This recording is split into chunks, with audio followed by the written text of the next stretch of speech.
Thursday Insights. Hi, everyone. Danielle Noyes for the 1 Degree Outside Weather Network. Want to start with this right off the bat. Look at this upcoming holiday weekend. The 4th of July tomorrow. Temperatures are going to be around 80, and it will be a totally different feel as the dew points drop dramatically. So much less humid, plenty of sunshine. A sea breeze kicks in at the coast. Top 10 weather day. Warmer on Saturday, but the humidity is still in check. So there's honestly a little something for everybody for this holiday weekend. If you're waiting on some more heat to build back in, well, Sunday's your day. It'll be hazy, hot, and humid with highs topping out in the 90s in many spots. There will be a little bit of relief along the south coast to Cape Cod and the coast of Maine. We'll take a look at that in a second. On the Esplanade tomorrow evening for the 4th, beautiful sunset at 8:24. Temperatures will be in the upper 70s and then cool back through the 70s during fireworks time. There may be a couple of clouds that come into play towards the 10 or 11 p.m. hour. Light northwest breeze, dry weather. Fantastic all around for fireworks celebrations across the 6-state region. Now, bigger picture, there's an area of low pressure that's down over Florida. We're going to talk about that in a second. There's a cold front coming into the northern plains during the 4th. That will slide east on Saturday and spark a round of strong to severe thunderstorms in the Midwest. Some locally heavy rain down across the central and southern plains as well. High pressure building into the west coast. But it's that area of low pressure that's down over Florida. We talked about it yesterday. National Hurricane Center keeping a close eye on it for potential tropical development. And you remember yesterday it was about a 40% chance. Now bumped it up a little bit over the next 7 days. But it's this orange area that we're watching. So you look at this and you say, okay, there's not a whole lot going on here. There's not much organization to it, but it's almost a leftover trail of that cold front that came through us. And now it's kind of stationary, and then that will be left behind. So there are these clusters of thunderstorms that are developing. And the question is, will they be able to organize and kind of shift in over the upcoming weekend over the Carolinas? So we'll watch that closely because, of course, on the eastern seaboard, that may play a role in our weather here at home. If it does become a named system, we've already had Andrea and Barry, it would become named Chantal as we head potentially again into the upcoming weekend, the start of next week. And that's with that area of low pressure that will develop. Cold front coming into the Midwest during the day on Sunday, still well to our west. So we are into the heat. It's going to stick around for the start of next week. And then how those two interact, that cold front and that developing area of low pressure with the moisture down to the south, that will play a role in our weather as well. We'll talk about that in a second. I want to show you the predictive radar for the 4th. Look at this. Bright sunshine, 70s to lower 80s.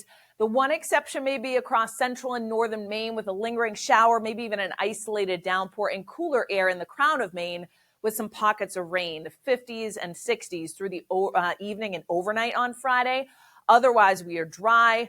Temperatures cruising back through the 60s and 70s, and the air is so dry that it actually feels comfortably cool. You may want a long sleeve or a sweatshirt if you're headed out for evening fireworks plans. A couple scattered clouds in far northern New England, that's about it. We actually dip into the 50s and 60s through the overnight. Waking up on Saturday to bright sunshine. There will be some high thin clouds that come into play during the afternoon. On Saturday, highs climb into the 70s and 80s, but again, the humidity is still relatively low, so it is just a picture-perfect summer day across the region. Again, some of those high thin clouds filter the sunshine just a bit for the second half of the afternoon. Sunday is when we really crank that heat up. Highs go 90 to 95. Warm front to our north, perhaps some pockets of rain again in northern Aroostook County. That cold front still to our west, so that does mean on Monday it's another day of heat, and the heat will likely peak on Monday. Humid air in place, dew points are back up near 70, so it's oppressive for sure.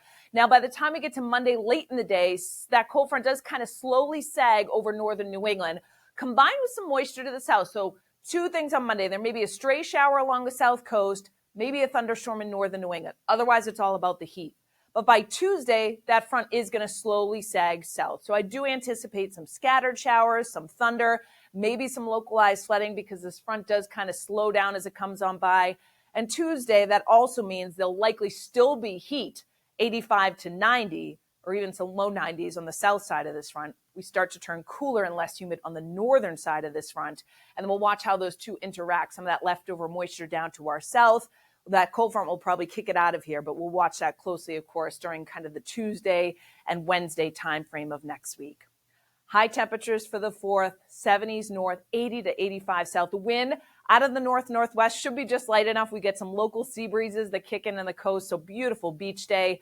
50s through the overnight tomorrow night. So it does get cool. And that's just a factor of the air being so dry. So dry air cools quickly, but also warms quickly. So although the humidity is in check, we are able to warm well into the 80s during the day on Saturday, 80 to 85 for many of us in southern, central New England, 80 to 85 in the North Country as well, 75 to 80 on Cape Cod. Just absolutely beautiful for any and all outdoor plans you have. For cities and towns that have fireworks on Saturday night and Sunday evening, we're doing good, although it will be hot and humid on Sunday, 90 to 95 in many areas. No sea breeze on Sunday, so we're warming even at the coastline. Southwest breeze will kick up on Sunday, so it's 10 to 20 miles per hour with some higher gusts.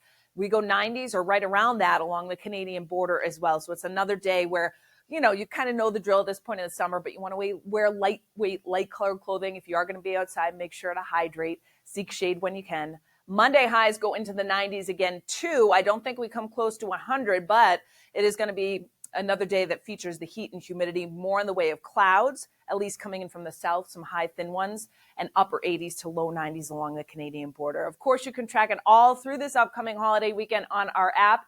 You can pinpoint your exact location. We've got current conditions, the hourly forecast, the interactive radar, which, by the way, Matt talked about it this morning. Keep a close eye on that today for thunderstorms already developing.